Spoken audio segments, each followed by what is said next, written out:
Hi, everyone. I wish I could say it's so good to see you, but I know you can see me. So I want to say hello and I want to welcome NSHSS attendees. I know that there's a mixture of students and parents here and our guardians, and I just want to quickly introduce myself before we dive into the webinar, and it's going to be exciting today. So my name is Shu Yi Zhou. Please call me Shu Yi. And I realize that we have a Kiko joining us here. She is from Azerbaijan. I am currently zooming in from West Haven, Connecticut, or about 15 minutes away from New Haven, which is where Yale is located in Connecticut. And so today we're going to be talking about Yale Young Global Scholars, or YYGS. So I'm going to quickly share my screen. Oh, and good evening. Hello, hello. All right. So let me quickly share my screen. Let's see. All right. So we should be good from there. So yes, welcome to this info session. If you have any questions at all, please feel free to use to do not confuse the chat box in which I see that people are saying good evening from. Please do not confuse the chat box for the Q&A. The Q&A option, it's a little more streamlined if you use that portion of Zoom to ask me questions, mostly because I know that it's a question as like compared to like a comment in which you will be putting in the chat, right? So please use the Q&A box. You can find it in your Zoom bar. All right. So before I dive into the webinar, I'm just so curious about, oh, sorry, give me 1 second. My slides is not letting me toggle to the next slide. Why is this happening right now? I have never had this occur. Okay, let me quickly stop sharing and then I'm going to try again. Okay, let's try this. Let's try this again. And it's okay. We are all human and sometimes we don't have full control over technology. All right, let's try this again. It was working earlier, huh? Academic. Oh, why was this happening?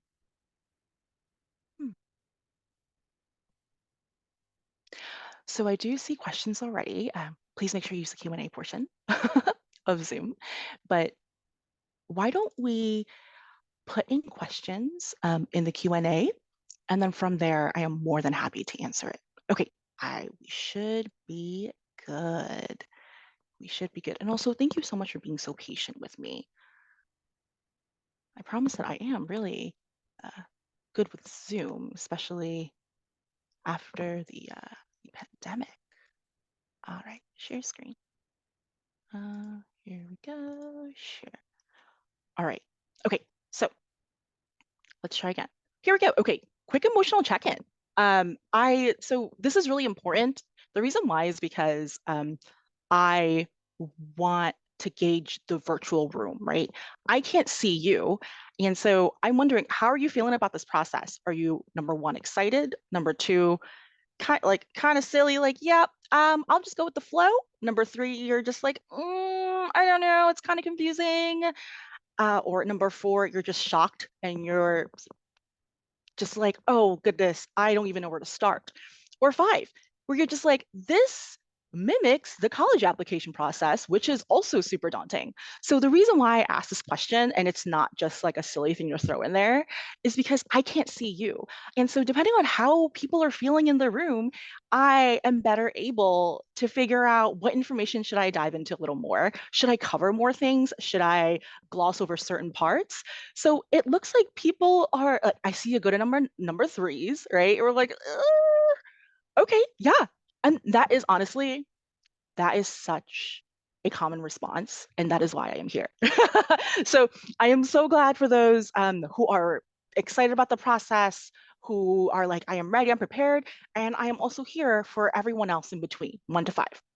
All right, so thank you so much for that. So now we're gonna move on.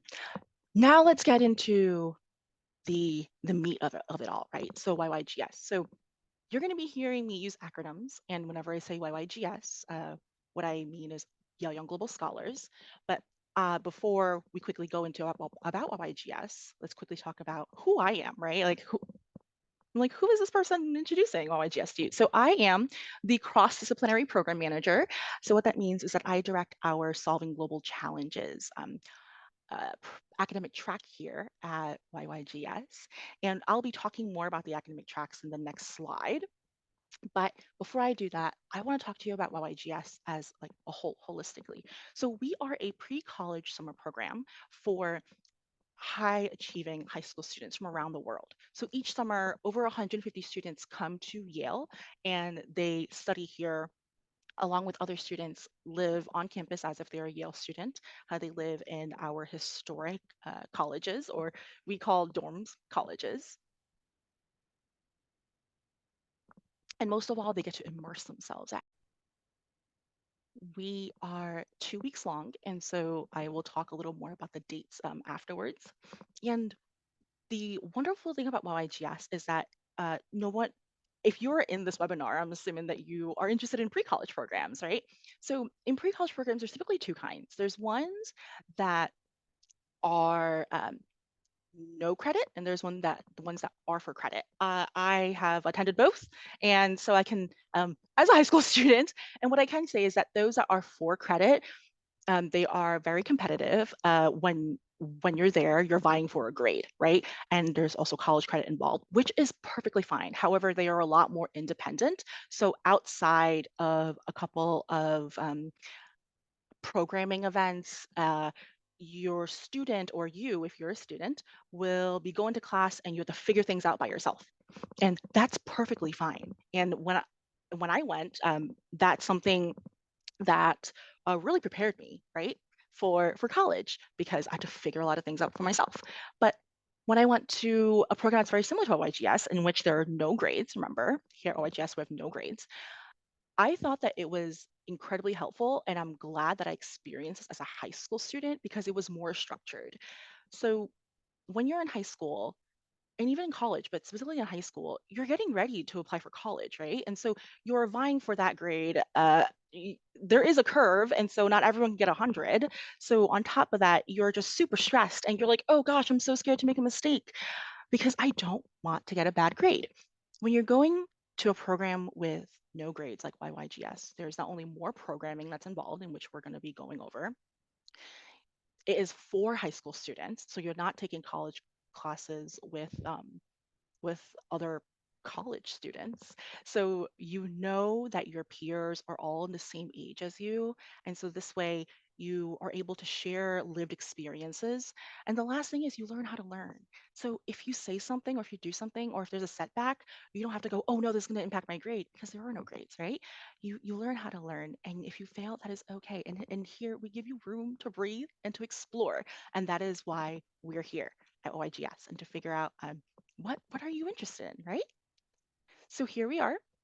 We talked about the sessions. So there's 3 sessions. Session 1 runs from June 25th to July 5th.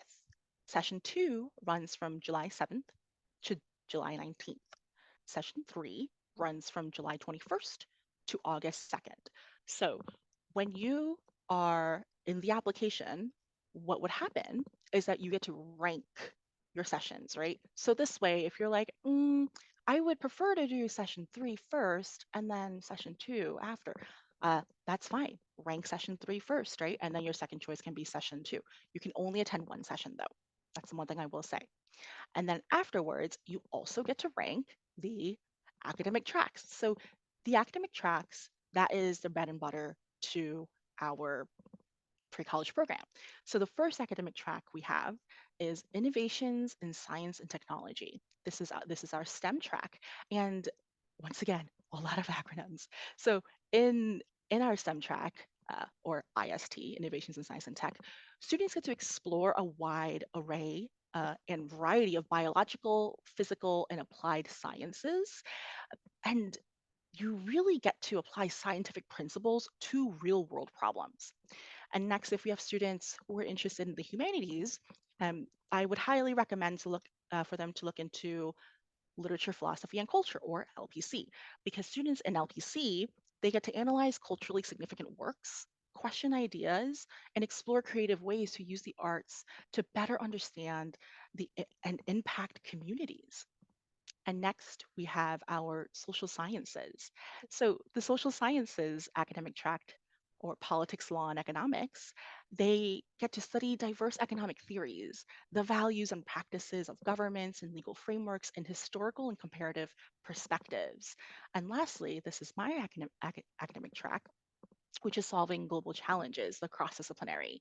So before I quickly dive into what we do, I want to summarize the three, and it equals the fourth, and I'll tell you why. So we need the humanities because it teaches us how to think creatively and critically, to reason and to ask questions, right? And we cannot come up with proper solutions if we do not do the proper work to understand what the people or the issue needs. And that is why the humanities is important, which is our humanities track. And then the social sciences. It's our efforts to preserve the accomplishments and the errors of the past to help us comprehend the world that we live in today. And so the social sciences help us envision an alternate and better futures by understanding the consequences and applications of new technology, policies, law, etc. And it helps us understand and ask ourselves, how can we make a more just society? And last, it's STEM.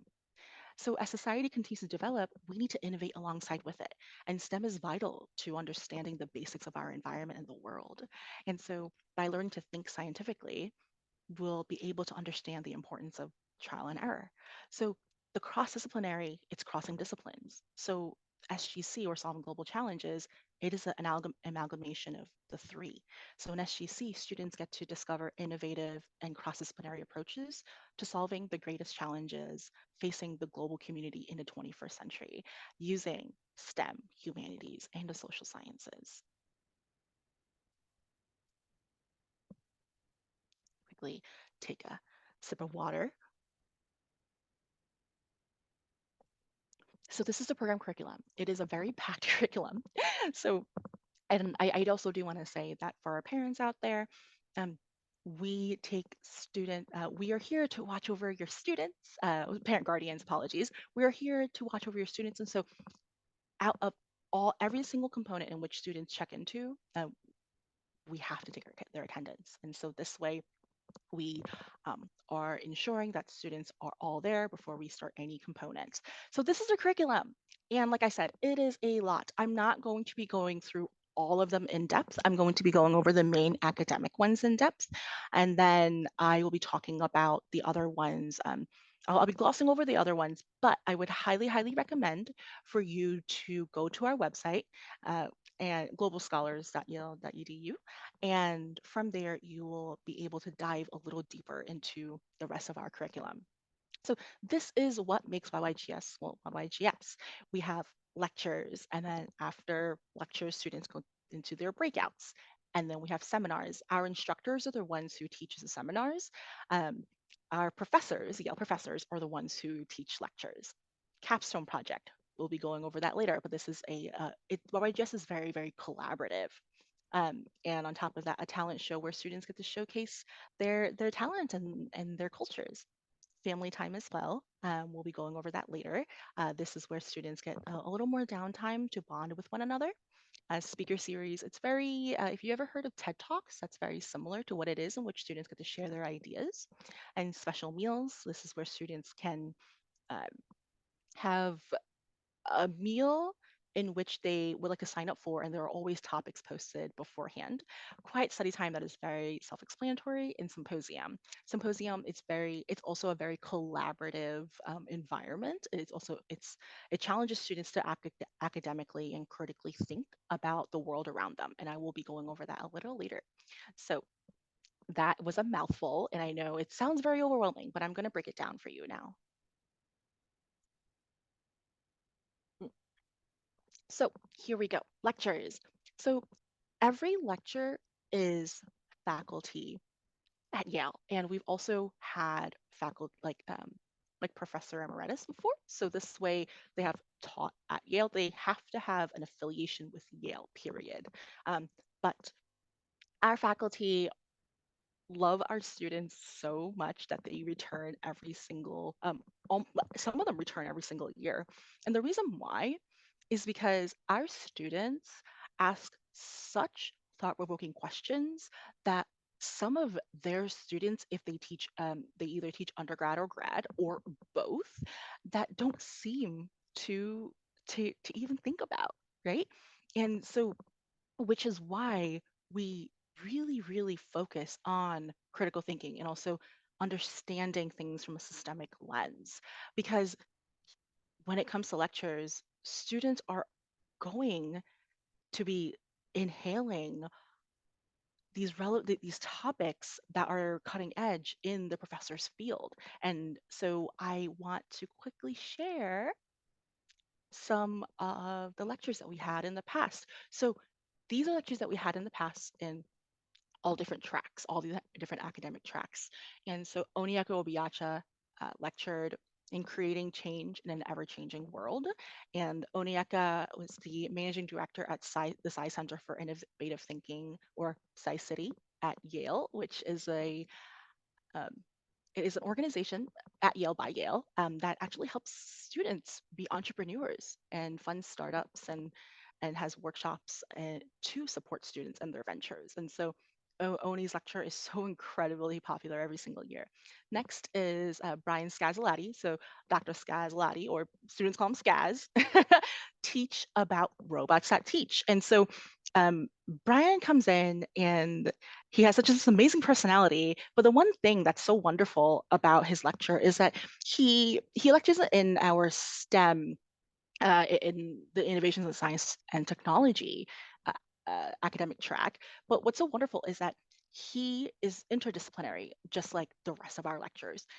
He melds the social sciences together with STEM. So what he lectures students to, what he lectures to students, it's how can we use AI and robots to support folks who have disabilities. And so this way it gets students in a mindset where STEM theory without practicum is just theory. We need to find that bridge. And Dr. Scazzolati does that really well. And next is Dr. Marian Chertow, and she lectures on industrial ecology and industrial symbiosis, closing the loops. And Dr. Chertow was actually chosen by the president to speak at the UN's G7 conference. And Dr. Chertow does a wonderful job teaching students about how companies can work together to create a more sustainable, like environmentally sustainable world. So if one company has ethanol as a byproduct, can they sell it to another company instead of dumping it into the oceans? So that is also another wonderful popular lecture as well. And last is uh, Dr. Moyne, Samuel Moyne. Dr. Moyne lectures on where do humans come from. So that is such a philosophical and wonderful lecture. And the reason why is because it really gets students to think about the human condition. And this actually goes right into our breakout sessions. So breakout sessions, this happens after lectures, where lectures, all of the students are going to one lecture. And then after, you all break out into your little groups, right? And this is where you share your opinions, share your perspective, and listen to others. And think about how can I dig deeper into the lecture content? How is this applicable in my life? And this is such an important part of lecture because you can sit there and listen, but if you don't digest the content, um, you might as well not have gone to lecture, right? And your peers are there to support you. And on top of that, your instructors are there to support you in this as well. So next are seminars. So there are so many seminars for you to choose from. Seminars are designed to facilitate learning through discussion and lecture in small groups. So you're going to hear the word small groups a lot because we want to make sure that you as a student, that your YGS experience is tailored to you.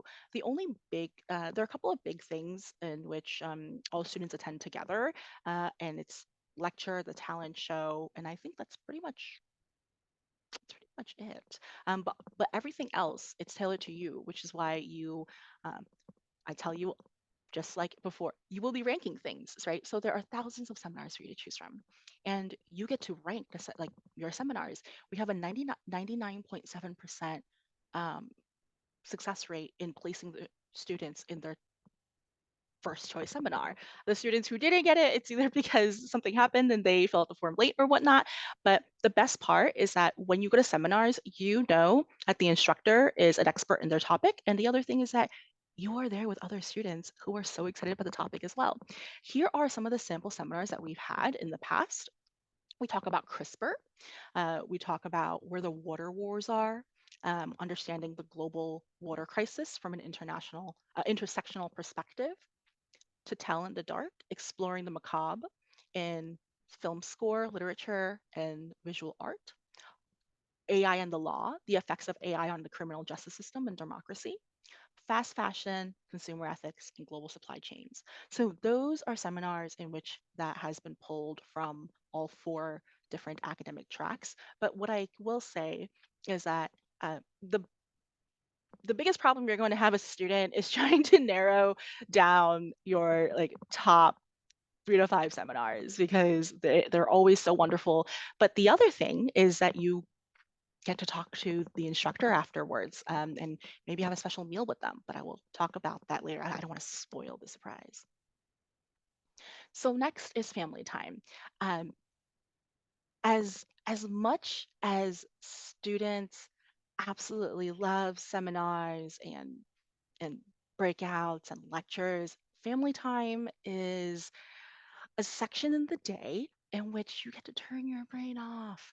Uh, when you're here at Yale, it is an academic setting. You're in our historic auditoriums, the classrooms, the dorms, the dining halls, and everything is so academically focused, right? Because it's an academic enrichment program.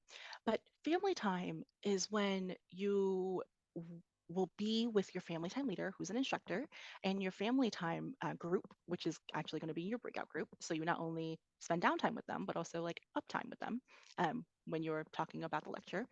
And you get to share these amazing fun social activities. Students absolutely love playing the game Mafia.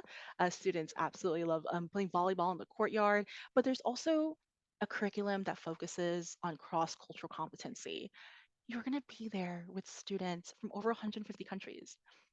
You would, it's so important for you to share your thoughts and your opinions and to also digest others and their perspectives as well. So this way, when you leave YYGS and you go back to your communities, you have just a fresh set of eyes, and you will understand the world a little better because your world has expanded more, right?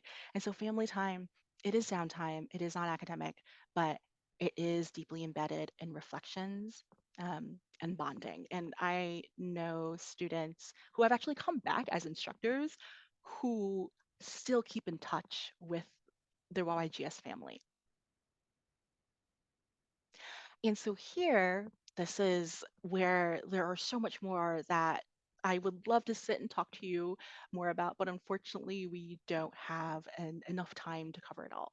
So quickly want to knock off first quiet study time. So in the morning, we always give students, and it is in the schedule, quiet study time. And the reason why is because depending on which academic track that you're in, you may need a little more quiet study time. So I know that in our humanities track, there are uh, a lot of text to read, right? So because of that, use that time to catch up. Or if you're working on your capstone project, which is I'll be talking about that a little later, and you're like, gosh, my group needs to catch up. Why don't we meet during quiet study time? Students are more than welcome to use the butteries in their dorms, or we have libraries in the dorms, um, and or honestly, the Yale libraries. We have such gorgeous libraries with so many resources that I I would be so upset if a student didn't go to any of our libraries because you're here. Why not, right? So that's that. Next is symposium. So symposium, it's it differs depending on what academic track that you're in, but this all centers on supporting students and teaching them and training them how to be critical thinkers. So if you're in the humanities, you'll be doing film screenings. What that means is that you'll be watching films throughout history from all throughout the world, and you'll be discussing them at the end with your film screening group. And for the sciences, you'll be touring labs. For the social sciences, it is going to be a government simulation. For the cross-disciplinary, apologies. For the cross-disciplinary, students will be creating their own country with their own traditions and customs and drawing from their own lived experiences on creating their own governmental structure, right? And so that is super exciting. And so depending on which academic track you choose, you will be experiencing a very different symposium experience. And but however, all like no matter what academic track that you end up in, students absolutely adore a symposium. Next is your capstone project. So this is very self-explanatory. It's a 2-week project that you'll be meeting almost every day with your group mates. And once again, you get to select the capstone theme that you want to be in. So I know that for solving global challenges, we have like poverty and wealth inequality, gender equality, global, uh, let's see, like global health. There's just so much you can choose from. And in the um, STEM session, you can choose from trying to remember back to the summer. You can select from AI and technology. You can select from biochemistry. You can select from physics. So this way, there are themes, and you get to select the theme that you're in, that you want to be in. And then once you're there, you get to decide on a research topic. So you'll be going to the Yale libraries, highly recommend, and working with your group on a research question. And once that happens, you'll be working on that and you have access to the Yale librarians as well, right? And once that happens, you'll be presenting with your group. This is such an amazing part of YYGS because as the program manager, I get to see students in action. And I think students are like, oh, this is just another high school research project. Wrong. This is a college level research project. And they will have the support of instructors, and this is supposed to prepare the goal of it is to be able to prepare them that when they do get to college, they're like, okay, I know exactly where to go, I know exactly what to do, and I have the framework to be able to conduct research. And next is a talent show. So I know I spoke about this a little earlier, but students get to showcase their talents and their cultures. And so we've had students who played a fantastic piano piece for us. We had students who demonstrated a cultural dance and came with a cultural uh, uh, garb as well. And so anything and everything you would like to display and show off to your fellow peers, please do. This is such a highlight of at least of my time at YYGS, to see how amazing and wonderful our students are outside of academics. And last is special meals. So I know I talked about this a little earlier. So special meals is a time in which students can have lunch or dinner with their fellow peers in a group on a topic that they can sign up for. So topics include, we had a Spanish speakers table, and so it was really interesting to see um, students get together and speak Spanish from all over the world, right? And you can hear the accents, and it was super cool. And next, we also have like a pigeon speaking table as well. We've had a special meal in which one of the lecturers who used to work for the CIA and is now a law school professor, um, and he lectured on espionage. And his special meal was so packed that we actually had to take over the common room of the dorms and like mesh 3 tables together. So students can have special meals depending on who, honestly, depending on what they're interested in. There's honestly just so much. And lastly, I would like to talk more about eligibility requirements. When it comes to the age, students have to be 16 years old by July 21st or the first day of session 3. Unfortunately, we can't take students who are under 16. English fluency. So students would have to be able to participate in a rigorous academic curriculum to be conducted in English because YGS is all in English. And when it comes to the grade level, they have to be a current sophomore, junior, or a rising junior and senior, or the international equivalent. And when it comes to graduation date, depending if you're on the north or southern hemisphere, I believe this organization serves those in the US only. Please correct me if I'm wrong, but you can definitely see here that for those in the northern hemisphere, they have to be graduating in the summer of 2025 or 2026. And if you're from the southern hemisphere, they have to be graduating in the fall winter of 2024, 2025. So that gives like a better parameters. And lastly, if you have attended YYGS in the past, unfortunately, you won't be able to come again. You'll be really surprised about how many students ask if they can come again. But unfortunately, no, we want to make sure that we create space and give the opportunity to a new set of students. So the application details, let's talk about the application. For the application, you need to have an activities list. So when it comes to activities, there's your usual, I'm in the Red Cross Club, or I'm in crew, or I participate in extracurricular activities at school. But also the other thing is that if you take care of your sibling, that is also an activity. I don't think students understand that enough. And the reason why is because you could be taking care of your sibling or you can be doing a club at school, right? So essentially, we want to know, how are you spending your time? And this way, this lets us get to know you and your values a little better. And next is there's one 400-word essay and one 200-word response. And those and for those, you'll be able to find the question in our application, or if you want to see the entire application before you actually fill it out, it is on our website. There's one that says sample application, and you download it and it literally tells you, and you can see like word for word what the application looks like. And then afterwards, there's 2 fast take responses or a tweet. It's 280 characters. So for those, it's like a quick snapshot to understand how the student thinks. And it's honestly, students say that this is harder than the 400-word essay because you only get because you only get so much space, right?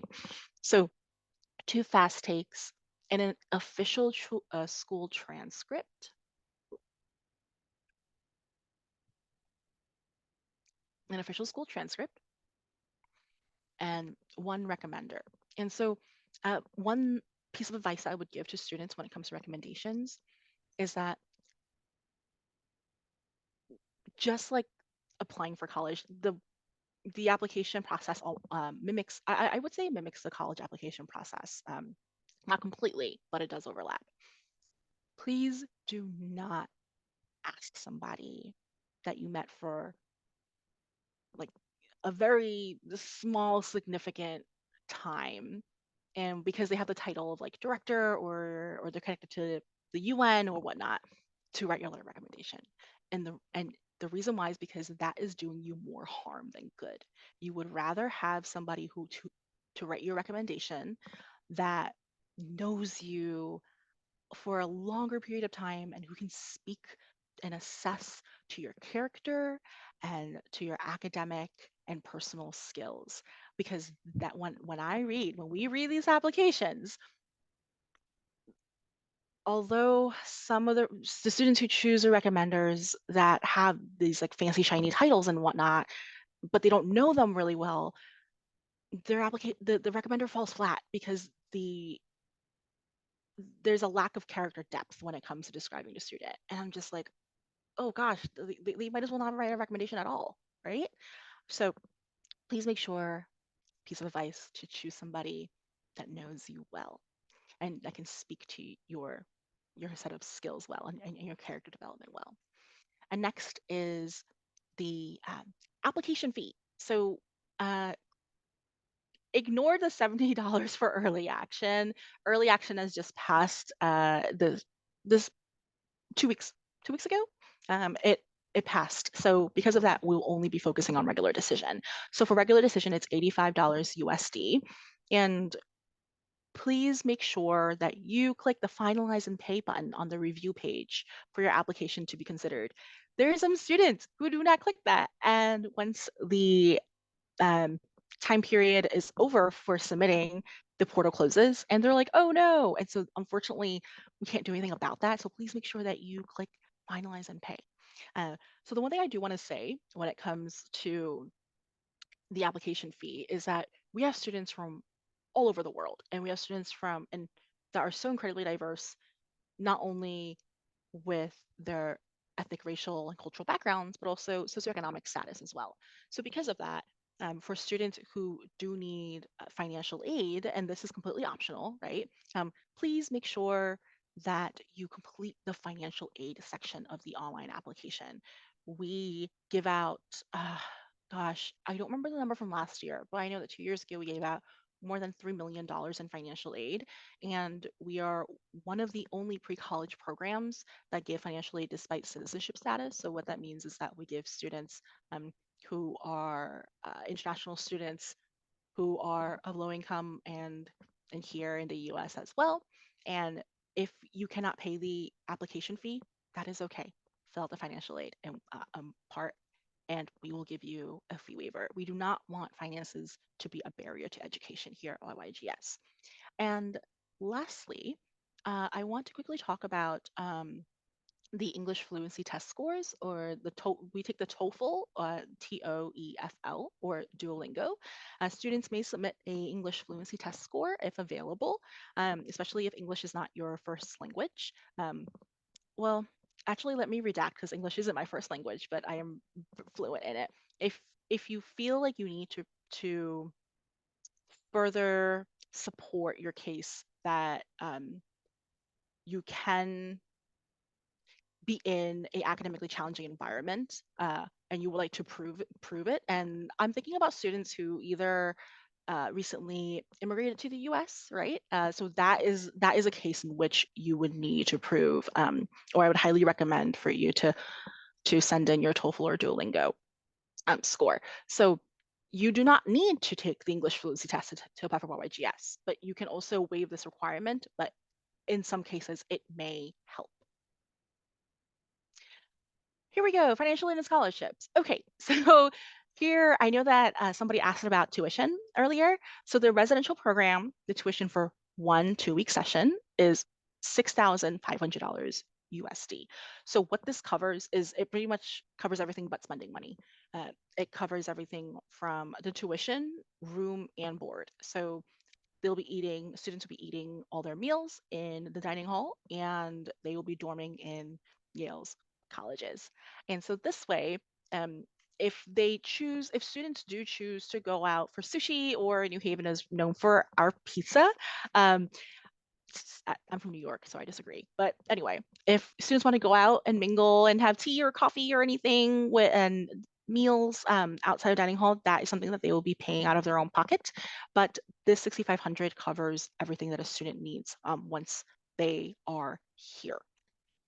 And here we are. Okay, so scholarships, financial aid. So this way, when it comes to pre-college programs, and so for the parents and students out there who are watching this, please be very cognizant when it comes to pre-college programs. Not all pre-college programs offer 100% or up to 100% of financial aid. And if finances is a barrier, I would actually recommend you to email them or to take a look on their website. And so here at YYGS, we do cover that because once again, we don't want finances to be a barrier to to education. And the reason why I said what I said earlier is because I used to, before coming to Yale, I used to work with students to send them to over 40 pre-college programs in the U.S. And you'll be surprised at the lack of financial aid that a student would receive, or the lack of pre-college programs that do give out financial aid. And okay, I was right. So it's over $3 million were awarded to students in the form of financial aid in 2023.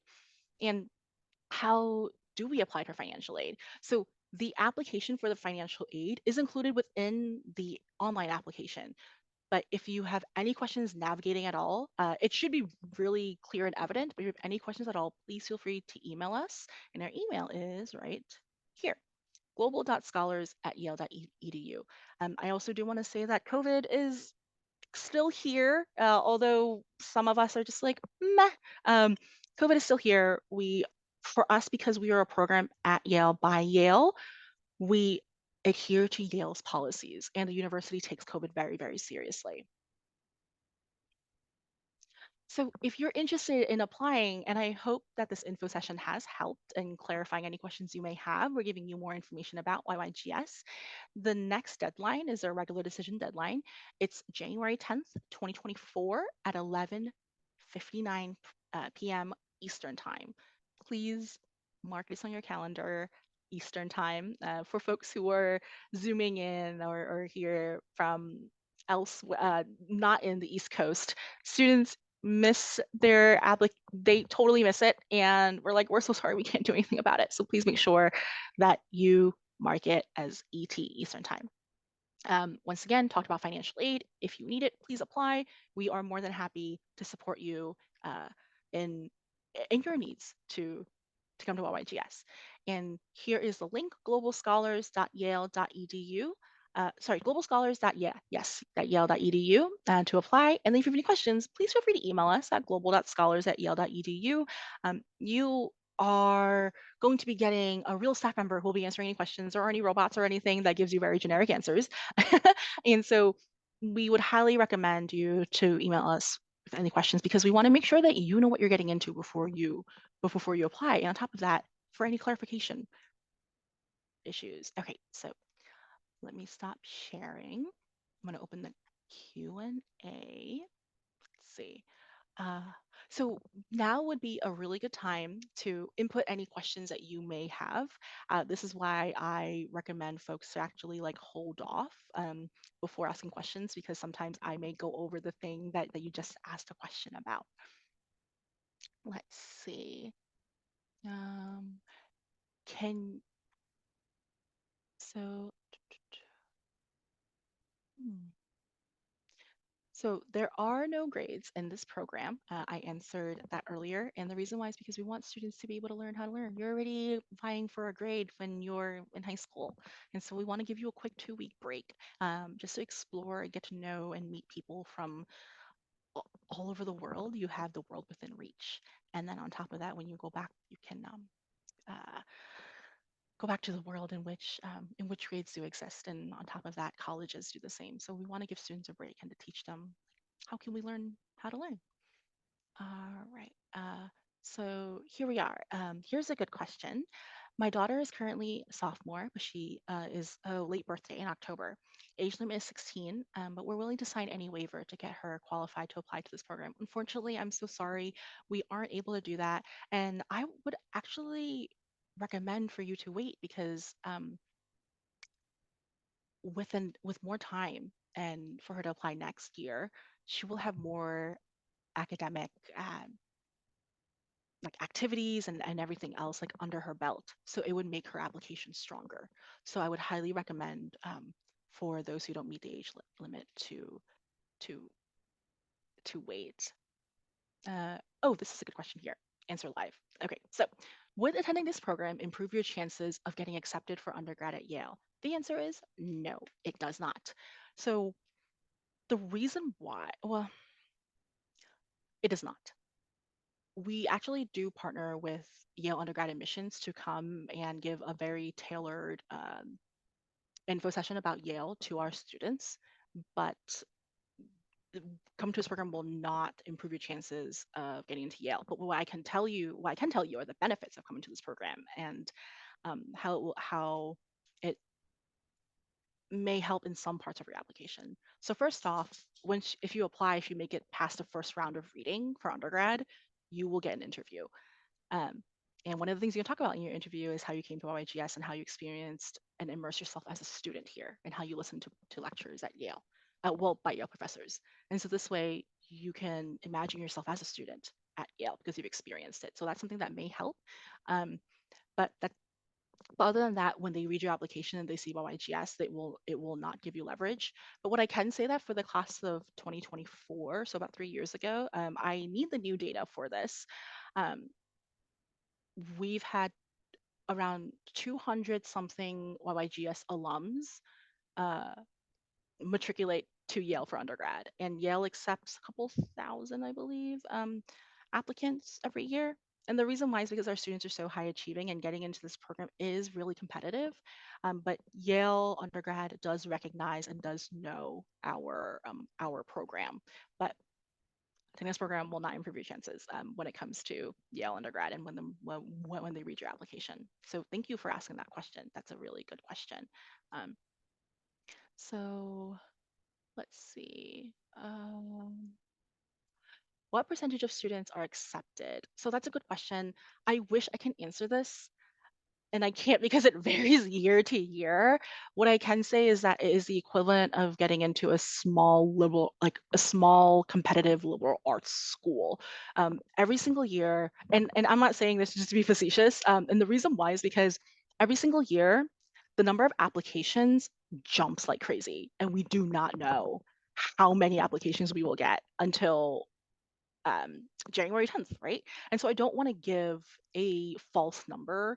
And so this way, what I can say is that we get thousands and thousands of applications, and we read as if we are it's like the percentage rate of getting in is like a competitive small liberal arts college.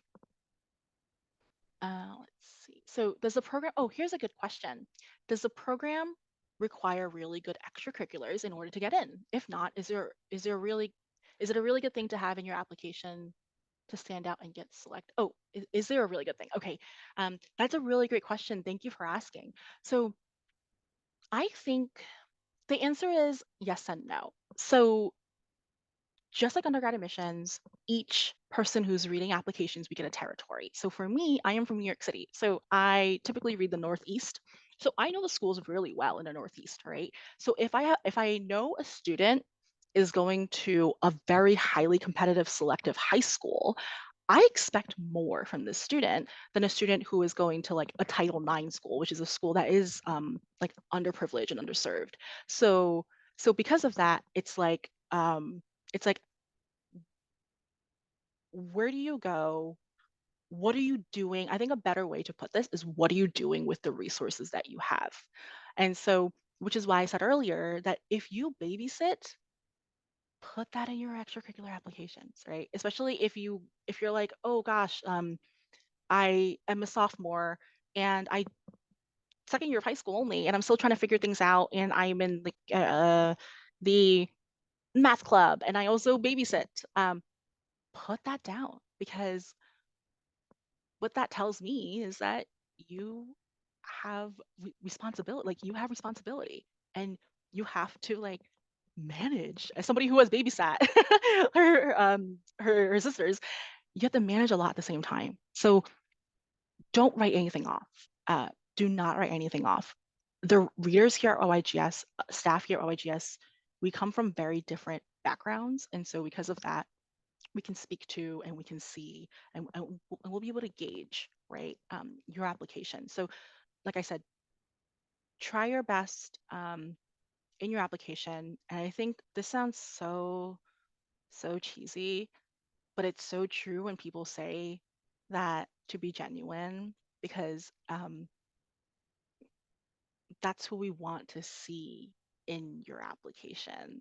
We don't want it to be written by AI because we can spot that, and we want to give a spot to a student who is incredibly genuine, compassionate, kind, and is passionate about connecting people and to be in a place where the world is within reach, and to be here at Yale.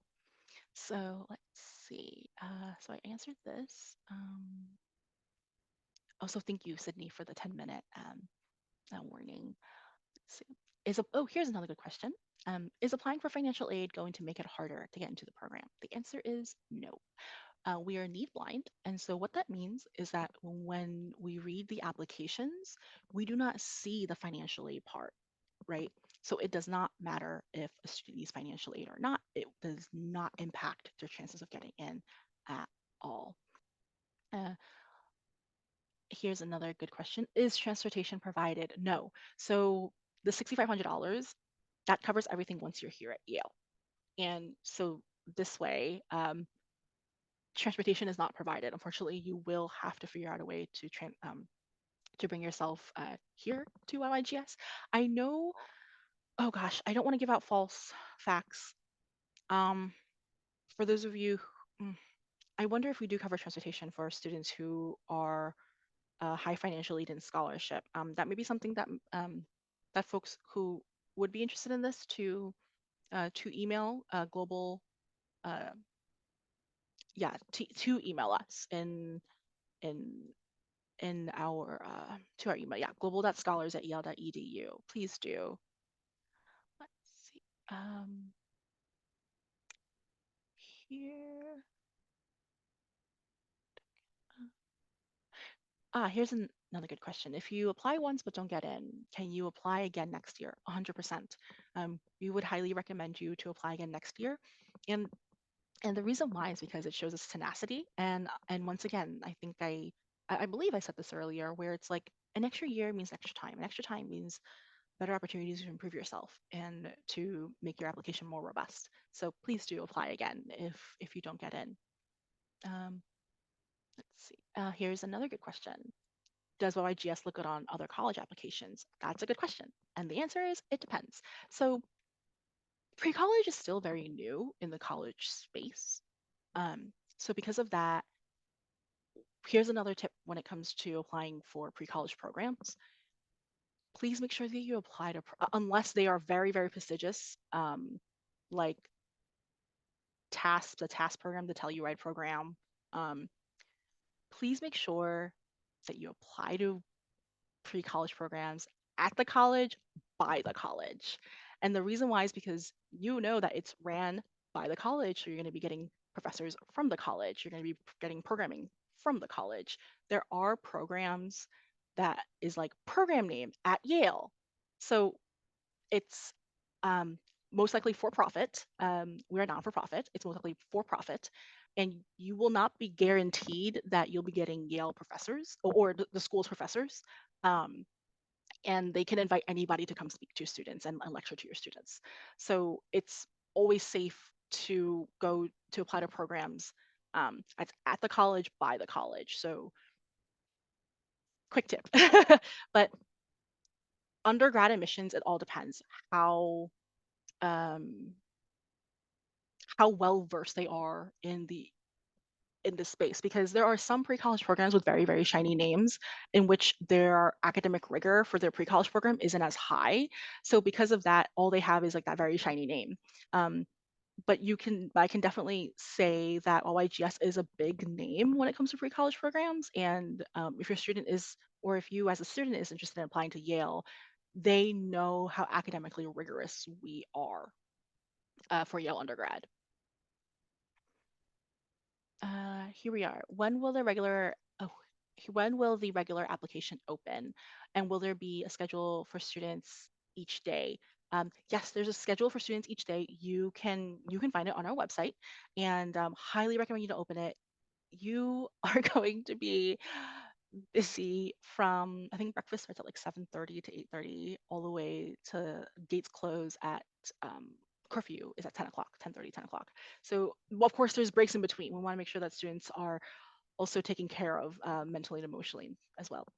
So please make sure that you go on our website. There's a lot of information on our website, I promise you that. And for those of you who want to go into who are more interested in the academic tracks and you're like, I don't know which academic track fits me.